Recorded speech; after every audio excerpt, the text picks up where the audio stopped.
And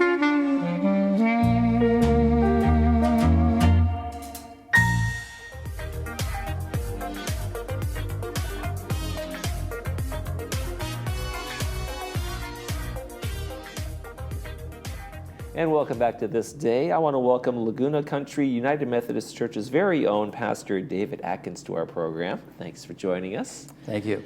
Now, when you moved down here back in, 2016 or whatever it was, did you think you were retiring? I had retired quite a long time before that from pastoral ministry, but I was still in full practice as a licensed marriage and family therapist. So I wasn't retired from that, but I was definitely retired from pastoral ministry. Okay, and so that's just like, and you came down here, like, where'd you start? Where did it all begin for you? Up in Oregon? Right, that's where it began. I went to the University of Oregon for a couple of years as a music major, and then I found that they wanted me to just focus on one thing, music, and life seemed to be full of many other things. And I went to a Christian college right across the street. And then that's where I became a pastor. So did you feel you had a musical calling? Would you say that in a sense? Did it speak to you? I mean, when did you start playing piano? When did you start doing all of that? I started playing the piano when I was like 8. Okay. And I had lessons until I was 18. And then I thought I was going to be a high school music teacher. But then I found that God had other plans for me, which was kind of to broaden that ministry. When did that change for you? I imagine that's an interesting story in terms of like, here I am, I'm on one path. Right. And then I feel this calling, I feel something in my heart go a different direction. Well, it changed when, after my freshman year at the University of Oregon, one of the professors in the music school called me in and asked me if I was really serious about being a music major. And I said, well, I'm not sure. He said, well, you need to focus on just music. And there seemed to be a lot of other things. I felt I had other gifts that needed to be used. And so that was kind of my calling, to use the other gifts that I had. And when did you get on the pathway to becoming a pastor? Well, it was kind of gradual. And it was, I guess, then when I was like 19 or 20. Okay. Because I was a PK, preacher's kid. And I had vowed I was never going to be a pastor. I'll rebel against my father. Yeah, against the whole idea. But then it just seemed like that was the path for me later on. So the prodigal son returned? Yes, kind of like that. And so then you go on you worked at a Methodist church from 1967 to 1996. So that's a big stretch. That's almost 30 years of just dedicating your time to that, right? Right. And what was that like for you? I mean, when you first, you said yourself, I'm not going to follow my father's footsteps, and then here I did. am. Right, yeah. Well, it was good and it was difficult. Being a pastor is very demanding, and I enjoyed the pastoral aspect of it. I did not enjoy very much the administrative responsibilities. Few do. So there are a few. And so it then seemed like there was another door opening for me, which was the counseling. So I did my master's at Cal State Bakersfield, and while I was a pastor, and then it seemed time then in '96 to go full-time into private practice. And what was that calling like? Were you having couples come in and seeing their challenges and saying, maybe I can help here, maybe this is a second calling for me, so to speak? It was like a second calling, a more focus, which is quite fascinating. Like the music school wanted me to focus only on music, but then I found myself in my mid-50s focusing on counseling. And so I did that for many years, from '96. In fact, I'm actually still seeing some clients. Of course, COVID hit, and it meant closing down the one-on-one therapy, and then I've just been doing telehealth ever since, but 1 day a week. Okay, so just a very, very light touch on that. So yes. So tell us a story about how we go from Oregon to coming down here to Southern California and moving into Laguna Woods Village. Okay, well, the story was that I needed to go to graduate school, to seminary, in order to complete my preparation for pastoral ministry. And I looked at several seminaries and finally settled on Pacific School of Religion in Berkeley, and found it to be a very exciting time. Came in 1967. If you know what was going on in Berkeley between 67 and 70. I was being born, so no. Okay, well, free speech movement, hippie, Right. Haight-Ashbury. It was the center for all of that. It was, and so it was an exciting time. And then I found myself moving from the Christian church, Disciples of Christ, into the United Methodist Church, because that's where I could get a job.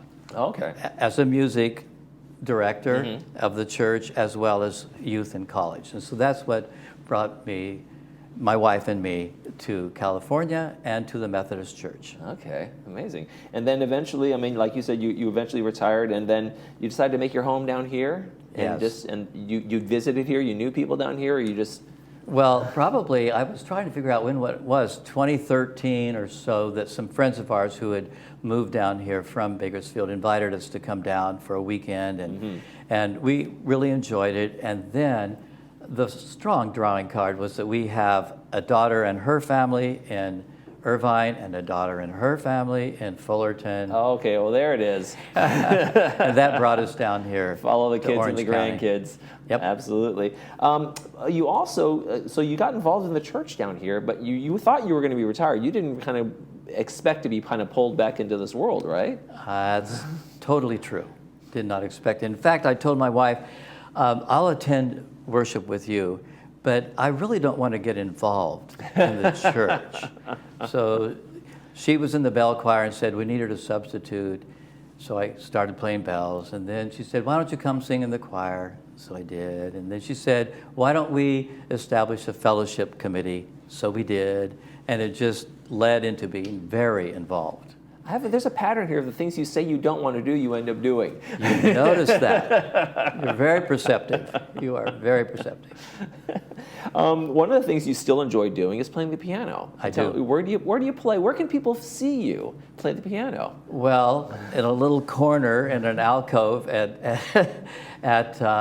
the Saddleback Hospital. I was doing that weekly for an hour. And I do play, or I did until I was appointed as the pastor. I played quite a bit at the church during the worship service. So at the church and at the hospital. So do you still have that joy in music that you had, like, you know, when you wanted to be a music teacher? Does that still kind of fill you up? Oh yeah, music is very much a part of my life, and it especially since my wife is a soprano soloist, or she did a lot of solo work and concerts, and I became her pianist. So, what has evolved for you from when you first started, when you became a pastor, to today in terms of how you approach the ministry, how you approach couples, how you approach going up there and standing up there? I mean, I imagine you've learned along the way, right? And so there's this evolution of you as a pastor and ministering to people. that's really true. I've thought, you know, I've only been a pastor there at Laguna Country for 3.5 months, and I have a really different approach, a different feel about it that I've matured over the years, and I'm not the same pastor now that I was when I left in 1996. And I feel more comfortable and more open to just sharing my particular truth and my journey as how I understand life and all. It's a different field. It's hard to describe. No, it's a different approach, right? It's that difference between knowledge and wisdom kind of thing. Like, hey, you might have gone up there with all the knowledge of seminary and all that kind of thing. Like, well, I heard a joke one time that knowledge is knowing that a tomato is a fruit. Wisdom is knowing not to put it in a fruit salad. That's a good one. So you come away with experience, and it gives you Yes. that kind of thing. So I mean, can you think of examples of, like, okay, I don't do this anymore, or now I do this? I don't know if I can exactly. It's hard to boil down. It's hard to put exactly in words. What I do, I trust my own truth more, rather than relying on what I'm supposed to be saying or what I think the congregation wants me to say or what the church wants me to say. That was one of the problems I had in the 90s, that I felt that the church owned me. I feel like the church does not own me any longer, and so there's a freedom. And is the ministry definitely tailored to the demographic that you're also talking to? I imagine it's changed certainly down here. It skews a little older in terms of the retirement community down here. Right. Yes. Mostly retirement community. We have a few younger people, not very many, and we're always delighted because I do believe that intergenerational community is very important, especially for us as we're growing older. We want to be around younger people and all. But we do have, it's amazing the energy and the involvement that people in their 80s, 90s, and we have one lady who is 100 who sings in our choir. Oh, wow. She does not use a walker or a cane. And so there's so much energy and life in that church, which makes it really much easier to provide pastoral leadership. Oh, there you go. It's a great church. If folks are looking for a church with some energy and life, it's Laguna Country United Methodist Church, just down the street from us right here. Pastor David Atkins, thank you so much for joining us today. Thank you. It's been a delight. You're watching This Day. We'll be right back.